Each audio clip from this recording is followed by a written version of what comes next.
പ്രതി രാഹുലിന്റെ അമ്മയെയും സഹോദരിയെയും കൂടി പ്രതി ചേർക്കും.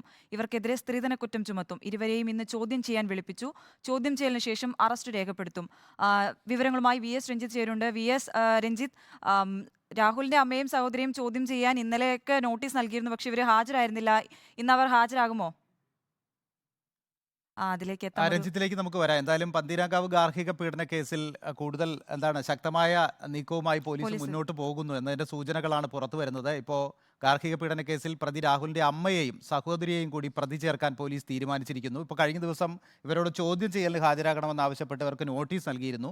ഇന്നലെ ചോദ്യം ചെയ്യലിന് ഹാജരാകണമെന്ന് ആവശ്യപ്പെട്ടാണ് നോട്ടീസ് നൽകിയത്. പക്ഷേ ഇവർ ഇന്നലെ എത്തിയിരുന്നില്ല. അപ്പോൾ പകരം ഇന്ന് ഇവർക്ക് വീണ്ടും ചോദ്യം ചെയ്യലിന് ഹാജരാകണമെന്ന് ആവശ്യപ്പെട്ട് നോട്ടീസ് നൽകാൻ പോലീസ് തീരുമാനിച്ചിരുന്നു. ഇപ്പോൾ അതിനിടയിലാണ് ഇപ്പോൾ പോലീസ് വളരെ നിർണായകമായ മറ്റൊരു വിവരം കൂടിയുണ്ട്. സഹോദരിയും സ്ഥലത്തില്ല, സഹോദരിയും ഒളിവിലാണെന്നൊക്കെ ഉള്ളൊരു വാർത്തകൾ കൂടി വരുന്നുണ്ട്. അതെ, എന്തായാലും ഇപ്പോൾ പോലീസ് ഈ അമ്മയെയും അതുപോലെ തന്നെ സഹോദരിയെയും കൂടി പ്രതി ചേർക്കാനുള്ള ഒരു തീരുമാനം എടുത്തിരിക്കുന്നു. അതിന്റെ വിശദാംശങ്ങളുമായി വി എസ് രഞ്ജിത്ത് ഉണ്ട്. രഞ്ജിത്ത്, ഇപ്പോൾ പുറത്തു വരുന്ന വാർത്തകൾ പ്രകാരം ഇപ്പോൾ കഴിഞ്ഞ ദിവസം ഇരുവരെയും ചോദ്യം ചെയ്യലിന് ഹാജരാകണമെന്ന് ആവശ്യപ്പെട്ട് പോലീസ് നോട്ടീസ് നൽകിയിരുന്നു. പക്ഷേ ഇരുവരും ഹാജരായിരുന്നില്ല.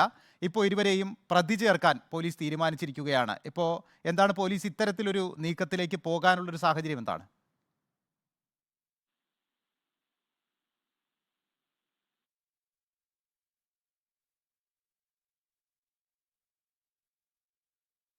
V S Ranjith, കേൾക്കാമെങ്കിൽ.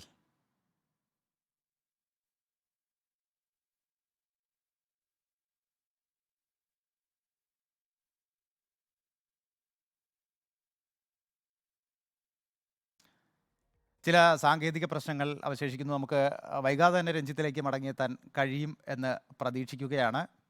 എന്തായാലും പന്തീരങ്കാവ് ഗാർഹിക പീഡന കേസിൽ രാഹുലിൻ്റെ അമ്മയെയും ഒപ്പം തന്നെ സഹോദരിയെയും പ്രതി ചേർക്കാൻ ഇപ്പോൾ പോലീസ് തീരുമാനിച്ചിരിക്കുകയാണ്. വി എസ് രഞ്ജിത്തിലേക്ക് നമുക്ക് പോകാം. രഞ്ജിത്ത്, ഇപ്പോൾ ഈ രാഹുലിൻ്റെ അമ്മയെയും ഒപ്പം തന്നെ സഹോദരിയെയും പ്രതി ചേർക്കാൻ പോലീസ് തീരുമാനിച്ചിരിക്കുന്നു എന്ന വിവരമാണ് പുറത്തു വരുന്നത്. ഇപ്പോൾ ഏതൊരു സാഹചര്യത്തിലാണ് ഇരുവരെയും പ്രതി ചേർക്കാനുള്ളൊരു തീരുമാനത്തിലേക്ക് പോലീസ് എത്തിയത്? എന്തൊക്കെയാണ് മറ്റു വിശദാംശങ്ങൾ? സഹോദരിയെയും പ്രതി ചേർക്കുന്നതിന്റെ ഭാഗമായിട്ട് തന്നെയാണ് കഴിഞ്ഞ ദിവസങ്ങളിൽ ചോദ്യം ചെയ്യാൻ വിളിപ്പിച്ചിരുന്നത്. ഇവരുടെ ഒരു നീക്കം എന്ന് പറയുന്നത് ഈ വധശ്രമത്തിലോ അല്ലെങ്കിൽ ഗാർഹിക പീഡനത്തിലോ ഒന്നും അമ്മയ്ക്കും സഹോദരിക്കും പങ്കില്ല. പക്ഷെ സ്ത്രീധനം ചോദിച്ചു എന്നുള്ള കാര്യത്തിൽ അമ്മയ്ക്കും സഹോദരിക്കും പങ്കുണ്ട് എന്നുള്ളതാണ് മനസ്സിലാക്കാൻ സാധിക്കുന്നത്. അപ്പോൾ സ്ത്രീധനം വാങ്ങി അല്ലെങ്കിൽ സ്ത്രീധനത്തിന്റെ പേരിൽ സ്ത്രീധനം ആവശ്യപ്പെട്ടു എന്ന കുറ്റമായിരിക്കും ഇപ്പോൾ അമ്മയ്ക്കും സഹോദരിക്കും എതിരെ ചുമത്തുന്നുണ്ടായിരിക്കാം. അത് പൂർണ്ണമായും ഈ ചോദ്യം ചെയ്യലിന് ശേഷമായിരിക്കും അക്കാര്യത്തിൽ ഒരു സ്ഥിരീകരണം ഉണ്ടാവുക. പക്ഷെ ഇപ്പോൾ പ്രാഥമികമായി പോലീസിന്റെ നിഗമനം സ്ത്രീധനം ചോദിച്ച കുറ്റത്തിൽ അമ്മയും സഹോദരിയും കുറ്റക്കാരാണ് എന്ന് തന്നെയാണ്. ഇതുമായി ബന്ധപ്പെട്ട് ഇന്ന് അവരെ ചോദ്യം ചെയ്യാൻ വിളിപ്പിച്ചിട്ടുണ്ട്. ഇന്നലെയും ചോദ്യം ചെയ്യാൻ നോട്ടീസ് നൽകിയിരുന്നു. ഇന്നലെ അവരെ ഹാജരായില്ല. ഇന്നിപ്പോൾ വീണ്ടും അവരെ വിളിപ്പിച്ചിട്ടുണ്ട്. ഇന്ന് അവരെത്തുകയാണെങ്കിൽ ചോദ്യം ചെയ്യലിന് ശേഷം അറസ്റ്റ് രേഖപ്പെടുത്തി സ്റ്റേഷൻ ജാമ്യത്തിൽ തന്നെ വിട്ടയക്കാൻ സാധിക്കുന്ന കുറ്റമാണ് ഈ സ്ത്രീധനം ചോദിച്ചു എന്നുള്ള കുറ്റം. അതായിരിക്കും നടപടിക്രമം ഉണ്ടായിരിക്കുക. ഇനിയിപ്പോൾ ഈ കേസിൽ സംഭവിക്കാനുള്ളത് ഈ രാഹുലിനെ തിരിച്ച് നാട്ടിലെത്തിക്കുക എന്നുള്ളതാണ്. ഈ പെൺകുട്ടിയുടെ വീട്ടുകാർ ഏറ്റവും പ്രധാനമായും ആവശ്യപ്പെടുന്ന കാര്യവും അതുതന്നെയാണ്.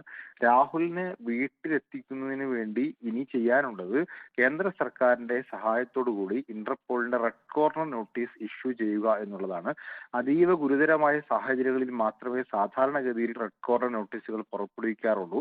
ഒരു രാജ്യത്തിന്റെ നയതന്ത്ര ബന്ധത്തെയും നയതന്ത്ര ചാനൽ വഴിയും ചെയ്യേണ്ട ഒരു കാര്യമായതുകൊണ്ട് തന്നെ കേന്ദ്ര സർക്കാരിന് ഈ കുറ്റത്തിന്റെ വ്യാപ്തി മനസ്സിലാക്കിയാൽ മാത്രമേ ഇന്റർപോളിനെ കൊണ്ട് റെഡ് കോർണർ നോട്ടീസ് ഇറക്കുന്ന പതിവ് സാധാരണഗതിയിലുള്ളൂ. ഇപ്പോൾ ബ്ലൂ കോർണർ നോട്ടീസാണ് നൽകിയിട്ടുള്ളത്. വിദേശ രാജ്യങ്ങളിലുള്ള എയർപോർട്ടുകളിലും അതുപോലെ തന്നെ ഈ ജർമ്മനിയിലുള്ള രാഹുലിന്റെ കമ്പനിയിലുമെല്ലാം ഈ നോട്ടീസ് എത്തിയിട്ടുണ്ട്. രാഹുൽ സ്വാഭാവികമായിട്ടും ജോലി നഷ്ടപ്പെടുകയാണെങ്കിൽ ജർമ്മനിയിൽ നിന്ന് നാട്ടിലെത്താനുള്ള ഒരു സാധ്യത പോലീസ് കണക്കാക്കുന്നുണ്ട്. അങ്ങനെ നാട്ടിലേക്ക് സ്വമേധയാ വന്നില്ലെങ്കിൽ മാത്രമേ റെഡ് കോർണർ നോട്ടീസിനുള്ള ശ്രമങ്ങൾ ആരംഭിക്കുകയുള്ളൂ. അതിന് കേന്ദ്ര സർക്കാരിന്റെ സഹായം ആവശ്യമുണ്ട്. ഈ കുറ്റകൃത്യത്തിന്റെ വ്യാപ്തി ഇത്ര മതിയോ എന്ന ആശങ്കയും പോലീസിനുണ്ട്. കാരണം സാധാരണ രാജ്യത്തെ കബളിപ്പിച്ച് കടന്നു കളയുന്ന ആളുകൾ തീവ്രവാദ കുറ്റം തുടങ്ങിയ വലിയ കുറ്റങ്ങൾക്കാണ് റെഡ് കോർണർ നോട്ടീസ് ഇറക്കാറുള്ളത്. ശരി, രഞ്ജിത്താണ് വിവരങ്ങൾ നൽകിയത്.